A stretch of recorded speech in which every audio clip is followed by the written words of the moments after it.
LPG লরির ধাক্কায় রক্তাক্ত এক ব্যক্তি, আশঙ্কাজনক অবস্থায় জিবি হাসপাতালে স্থানান্তর। মঙ্গলবার সকালে খোয়াই থানার অন্তর্গত রামচন্দ্রঘাটের বটতলী এলাকায় এক সড়ক দুর্ঘটনায় গুরুতর আহত হন 58 বছর বয়সী এক প্রৌঢ়।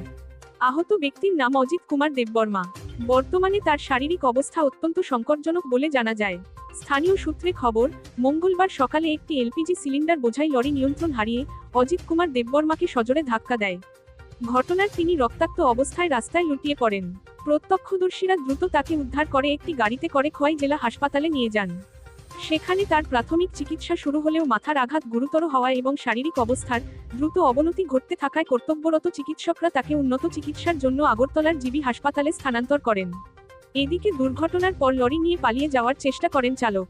তবে খোয়াই থানার পুলিশ দ্রুত তৎপরতা দেখিয়ে ঘাতক লরিটিকে আটক করতে সক্ষম হয়। সেই সঙ্গে গ্রেফতার করা হয়েছে লরি চালক প্রভাত দেবনাথ, বয়স 48। ধৃত চালক খোয়াইয়ের বাসিন্দা। অ্যারাউন্ড সকাল 11টার সময় একজন পেশেন্ট এসছে, অজিত কুমার দেববর্মা, 58 ইয়ার মেল।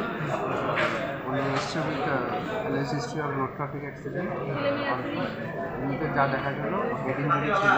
তো ইনিশিয়াল রিসাসিটেশনের পরে প্রাইমারি ট্রিটমেন্টের পরে আমরা এজিএমসি ট্রমা সেন্টারে রেফার করেছি for CT scan and further management. তাই নিয়ে বয়স কত স্যার? Around 58 years. মানে কি বোঝা গেছে দেখে? এমনিতে একটু আনস্টেবল থাকতে পারে, হেড ইঞ্জুরি থাকার চান্সেস আছে, সেই জন্য এমনিতে অন্যান্য প্যারামিটার আপাতত নর্মাল, বাকিটা সাবজেক্ট টু ফার্দার ইভ্যালুয়েশন।